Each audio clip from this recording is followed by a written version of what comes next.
Hello kids, this is Ritika Sharma. So today we are going to start the chapter 4, which name is In the Kingdom of Fools, and it is the very first part of this chapter.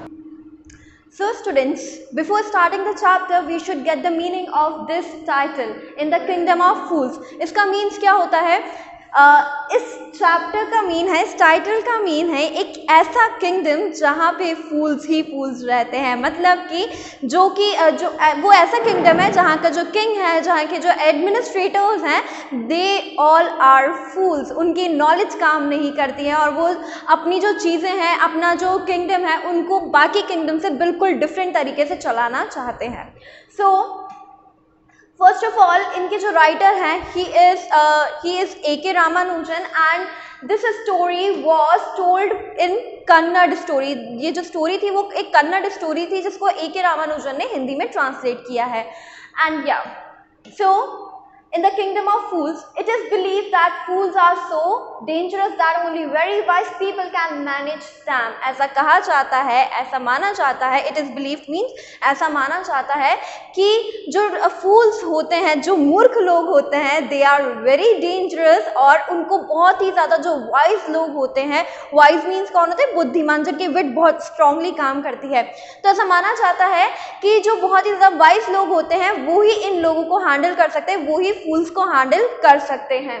So who are the fools in this story? Now the author is asking from us that who are the fools in this story? इस story में जो fools हैं, जो मूर्ख लोग हैं, वो कौन है?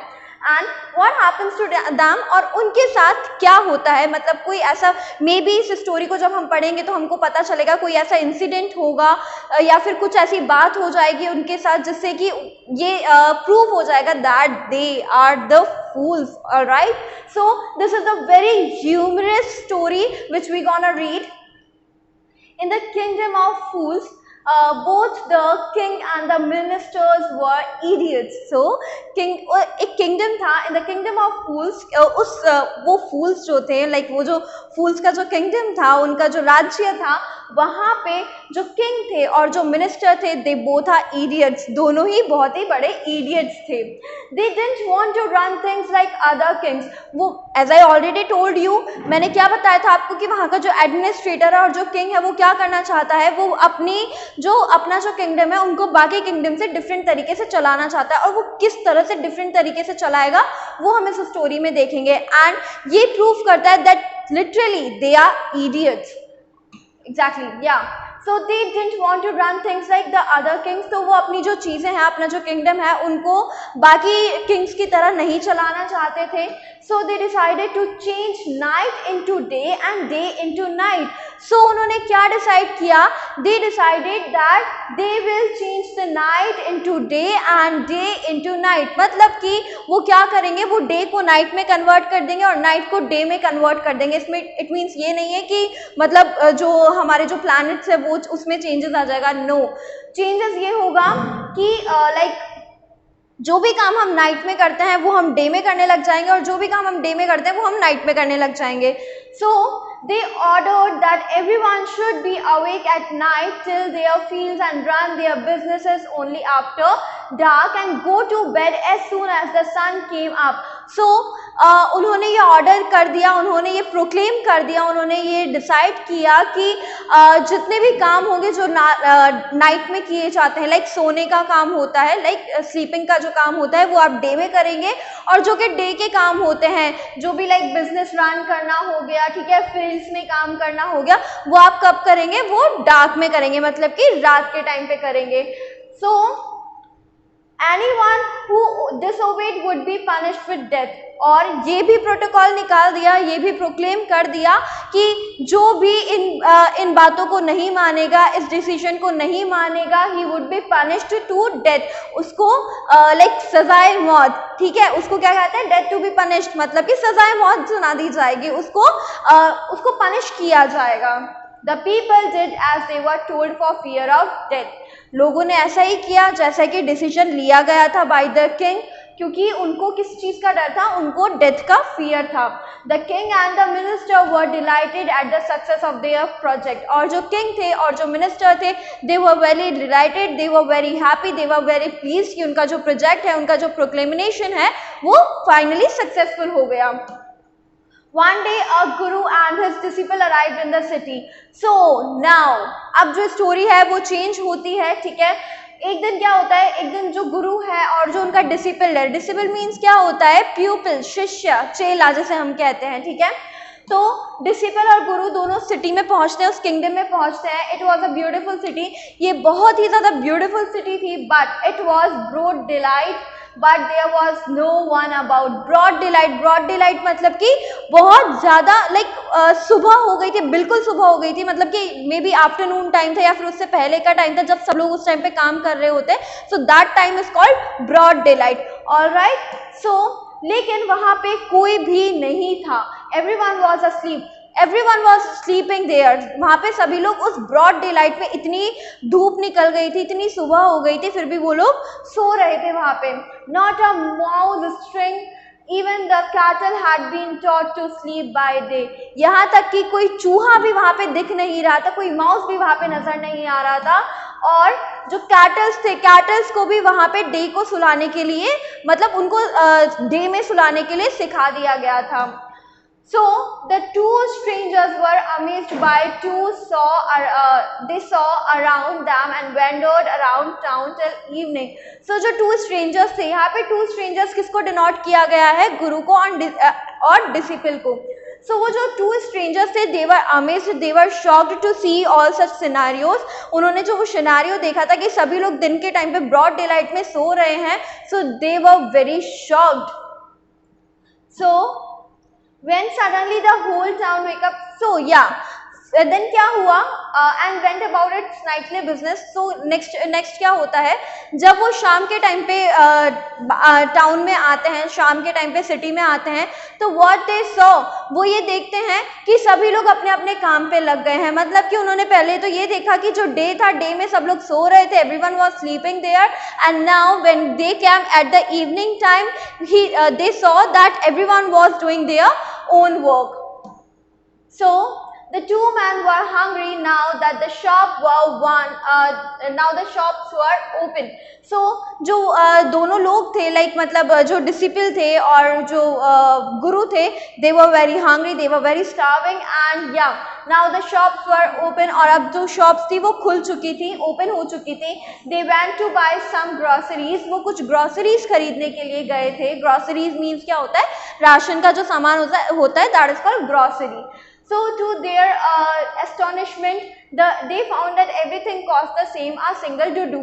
So when they go and bought some things, and they just found कि जितनी भी चीज़ें हैं, मतलब वहाँ पे जितनी भी चाहे वो एक्सपेंसिव चीज़ हो, चाहे वो चीप चीज़ हो, कोई भी सस्ती चीज़ हो, उन्होंने ये देखा कि सभी का सेम ही कॉस्ट है, विच इज़ अ सिंगल डुडू। Whether they bought a measure of rice or a bunch of bananas, it cost a dudu. वो कहते हैं कि वहाँ पे अगर आप राइस भी खरीदो, मतलब 1 kg राइस भी खरीदो, या फिर आप कोई बंच ऑफ बनानास भी खरीदो, तो वहाँ पे केवल सबका एक ही कॉस्ट है। इट मीन्स चाहे वो एक्सपेंसिव चीज़ हो, चाहे वो कोई सी भी चीप चीज़ हो, वहाँ पे सबका एक ही कॉस्ट है। Alright, so the Guru and his disciple were dilated. जो गुरु थे और उसके जो डिसिपल थे वो बहुत ज़्यादा डिलाइटेड हो गए, बहुत ज़्यादा खुश हो गए कि भाई हमको तो इतनी सारी चीज़ें मिल जाएंगी एक ही प्राइस में, एक ही कॉस्ट में, सो कौन खुश नहीं होगा, ठीक है। सो they had never heard of anything like this. उन्होंने कभी इस तरह की चीज़ सुनी भी नहीं थी। हर किसी चीज़ का अपना अपना प्राइस होता है, बट जब वो उस किंगडम में गए थे, किंगडम ऑफ फूल्स में गए थे, तो दे जस्ट फाउंड कि सभी चीज़ों का सेम कॉस्ट है। तो जब सेम कॉस्ट देखेंगे तो कौन डिलाइटेड नहीं होगा, कौन हैप्पी नहीं होगा, everyone will be happy to see all these things. So yeah, they could buy all the food they wanted for a rupee. So उन्होंने ये देखा सबका सेम कॉस्ट है। नाउ they were thinking कि अब तो हमको, मतलब अब हम फूड खरीद सकते हैं और कुछ भी खरीद सकते हैं, क्योंकि सबका एक ही प्राइस था, that was a single rupee. When they had cooked and eaten, the Guru realized that this was a kingdom of fools and it wouldn't be good idea for them to stay there. So when they had eaten, when they had completed their food, so जो गुरु थे, obviously गुरु क्यों थे, बहुत ज़्यादा wise थे, that's why. सो गुरु थे, उन्होंने ये रियलाइज किया कि जो किंगडम है ये किंगडम ऑफ फूल्स है और यहाँ पे स्टे करना that is not good for us, that is very wrong.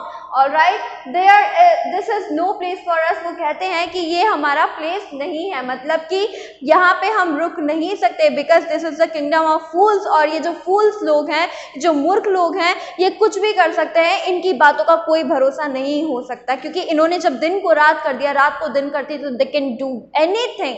Alright, so yeah, let's go. He said to his disciple, उन्होंने अपने डिसिपल से कहा कि ये जगह हमारे लिए नहीं है, so let's go from here, यहाँ से चलते हैं. Then but the disciple didn't want to leave the place. लेकिन जो डिसिपल था, लेकिन जो उनका चेला था, जो उनका प्यूपिल था, वो इस प्लेस को छोड़ना नहीं चाहता था बिकॉज ऑफ हिज ग्रीड. अब उसमें के मन में थोड़ा सा लालच जग गया कि सभी चीज़ों का जो प्राइस है वो सिंगल डुड्डू है, सिंगल रुपी है. सो अगर मैं वहाँ पे रहता हूँ, मैं तो बहुत कुछ खा पी सकता हूँ. तो वो उसके मन में एक ग्रीड सी पनप गई थी. तो इसी ग्रीड की वजह से उसने क्या किया, वो सब उस प्लेस को छोड़कर नहीं जाना चाहता था. Everything was cheap here. why did he didn't want to leave the place? Because everything was cheap there. सभी कुछ वहाँ पे बहुत ज़्यादा सस्ता था. All he wanted was good cheap food. बस वो यही चाहता था, ऑब्वियसली डिसिपल है तो बस वो यही चाहता था, एक अच्छा खाना और जो कि सस्ते में आ जाए. The Guru said, they are fools. गुरु ने उसको समझाया भी सही कि they are fools, ये लोग मूर्ख हैं. This want last very long, ये ज़्यादा टाइम तक रहेगा नहीं. मतलब कि ये जो तुम चीप फूड खा रहे हो, अच्छा फूड खा रहे हो, तो ये ज़्यादा टाइम तक रहेगा नहीं. तुमको ये चीज़ मतलब याद आएगी किसी टाइम पे कि हाँ गुरु ने कहा था कि हमें चलना चाहिए, बट नहीं गए. So and you can't tell what they will do to you next. और तुम ये भी नहीं सोच सकते हो, तो obviously मूर्ख लोग हैं, fools and they are fools and they can do everything, they can do anything, कुछ भी कर सकते हैं वो. एंड सबसे बड़ी बात ये है कि वो कौन है, वो किंग है और लाइक मिनिस्टर हैं. तो किंग और मिनिस्टर का जो डिसीजन होता है वो पूरी जो कंट्री मैन होते हैं उनको मानना पड़ता है. सो तो उन्होंने समझाया भी सही, गुरु ने समझाया भी सही कि अगर भाई तुम यहाँ पे रुके रहोगे, यहाँ पे रहोगे, तो फिर लाइक मतलब तुमको ये भी अंदाज़ा नहीं है कि वो तुम्हारे साथ अगली बारी में क्या करेंगे. But the disciple wouldn't listen to the guru's wisdom. लेकिन गुरु ने, जो डिसिपल था, जो उनका चेला था, उन्होंने अपने गुरु की बात नहीं मानी. अपनी गुरु की जो विजडम थी, उनकी जो विट थी, उस पर बहुत ज़्यादा शक किया. ऑब्वियसली इसको शक करना ही कहते हैं कि जब उनकी बात नहीं मान रहा है तो फिर इस चीज़ को क्या कहेंगे. तो जो डिसिपल था, डिसिपल ने गुरु की बातों को नहीं सुना. He wanted to stay, वो वहीं पर ही रुकना चाहता था. The Guru finally gave up and stayed. Finally गुरु थक गए, फाइनली गुरु ने गिव अप कर दिया. उन्होंने कहा कि भाई तू यहाँ पर ही रह अब. So and said, do what you want, I am going. So वो कहते हैं कि तुमको जो करना है तुम करो, do whatever you want, I am just going, I am just left this place. So the disciple stayed on. Disciple वहीं पर ही रह जाता है. and ate his fill every day, bananas and ghee and rice and wheat, and grew fat like a street side scared bull. sacred bull. So what happened next? वो वहीं पर ही रुक जाता है और पूरे दिन वो क्या क्या खाता रहता है, बनानास खाता रहता है, घी खाता रहता है, राइस खाता रहता है, वीट खाता रहता है.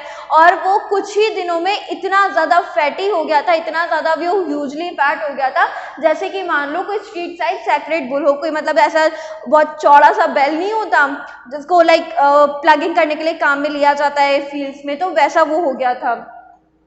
So one bright day a thief broke into a rich merchant's house. So यहाँ से अब नेक्स्ट स्टोरी आती है, कन्वर्ट होती है. So one bright day, एक दिन क्या होता है, a thief broke into a rich merchant's house. जो एक thief होता है, जो एक चोर होता है, वो एक rich merchant मतलब कौन होता है, बिजनेसमैन, ठीक है, जो कि डीलिंग करते हैं, सौदेबाजी करते हैं, दैट इज कॉल्ड मर्चेंट्स. तो उस मर्चेंट की दीवार तो broke into a rich merchants house. वो ब्रोक इनटू एक फ्रेजल वर्ब है जिसका मतलब होता है स्नीक करना, किसी के घर पे चोरी करके, मतलब चुपके से घुसना, ठीक है. तो वो उसके घर पे घुसने वाला था. He had made a hole in the wall, उसने वॉल में एक होल बना लिया था, दीवार में एक होल बना लिया था, and sneaked in, और उसके अंदर वो जा रहा था। स्नीक मतलब क्या होता है? I have already told you about it, कि चुपके से अंदर जाना, that is called sneak. Alright, so yeah, so and as he was carrying out his loot, the wall of the old house collapsed on his head and killed him on the spot. So next what happened? वो वहाँ पे चला गया, वो उसके अंदर चला गया, उस घर के अंदर चला गया, और जब वो रॉबरी करके सारा सामान लूट करके लेकर आ रहा था और वो उस दीवार से जंप करने ही जा रहा था, तो क्या हुआ? वो जो दीवार है उसके सर पर आकर गिर गई, एंड ऑन द स्पॉट उसकी वहाँ पर ही डेथ हो गई। Then his brother ran to the king and complained, और उसके बाद क्या होता है? वो जो थीफ था, उसका जो ब्रदर है, वो किंग के पास जाता है और कंप्लेन करता है। क्या कहता है? Your Highness, when my brother was pursuing his ancient trade, a fall fell on him and killed him. तो वो क्या कहता है कि वो ये नहीं बोलता कि मेरा भाई चोर था, एंड ऑब्वियसली वो उसका भाई चोर ही था, तो वो कहता है कि योर हाइनेस, जब मेरा जो ब्रदर है वो अपना जो कुछ उसका जो एंशियंट ट्रेड है उसको लेने गया था, मतलब कि उसका जो पुराना सामान है, बहुत पुराना जो सामान है, जब उसको लेने गया था तो एक जो दीवार है वो उसके ऊपर गिर गई और उसकी ऑन द स्पॉट डेथ हो गई। This merchant is to blame, तो वो कहते हैं कि इस मर्चेंट को ब्लेम किया जा रहा है, मतलब कि इस मर्चेंट ने ही ऐसा किया है, इस मर्चेंट की वजह से ही ऐसा हुआ है। He should have built a good strong wall, तो वो कहते हैं कि उसको, वो जो मर्चेंट है उसको अपने घर की बहुत ही ज़्यादा स्ट्रॉन्ग वॉल बनानी चाहिए थी, बहुत ही ज़्यादा अच्छी वॉल बनानी चाहिए थी। नाउ जस्ट सी, एक थीफ है, ठीक है, वो जो थीफ है वो किंग के पास जा रहा है और बोल रहा है कि मेरा जो भाई है इस मर्चेंट के घर पे गया था अपना कुछ सामान लेने, और उस दीवार के गिरने की वजह से उसकी डेथ हो गई थी, उसके भाई की डेथ हो गई थी। और वो जो भाई है वो क्या कह रहा है कि इस मर्चेंट को सजा दी जानी चाहिए क्योंकि इसने अच्छी दीवार नहीं बनाई थी। अब इसमें बेचारे मर्चेंट की क्या गलती, बट फिर भी देखो, किंगडम ऑफ फूल्स है, कुछ भी हो सकता है। सो या, he should have built a good strong wall. You must punish the wrongdoer and compensate the family for injustice. वो कहते हैं कि आपको इस अपराधी को, wrongdoer मतलब कि इस अपराधी को, इस कल्प्रिट को सजा देनी चाहिए, पनिश करना चाहिए, और compensate the family for injustice, और हमारी फैमिली के साथ compensate करना चाहिए क्योंकि हमारे साथ इनजस्टिस हुआ है। कंपेंसेट मतलब क्या होता है? समझौता करना, मतलब अब उसकी डेथ हो गई तो इसके बदले में उसको कुछ दिया जाना चाहिए। So the king said justice will be done, तो किंग क्या कहते हैं कि हाँ भाई जस्टिस होगा, न्याय होगा। अब थीफ के साथ वो न्याय करेंगे, डोंट वरी। एंड चलो ठीक है, मान लिया थीफ की डेथ भी हुई है, ठीक है, बट उसमें मर्चेंट की क्या गलती थी, बट फिर भी ही इज सेइंग कि justice will be done, justice होगा, don't worry. And at once summon the owner of the house, उन्होंने कहा कि चलो परेशान मत हो, और उन्होंने एट दैट मोमेंट मर्चेंट को समन भिजवा दिया।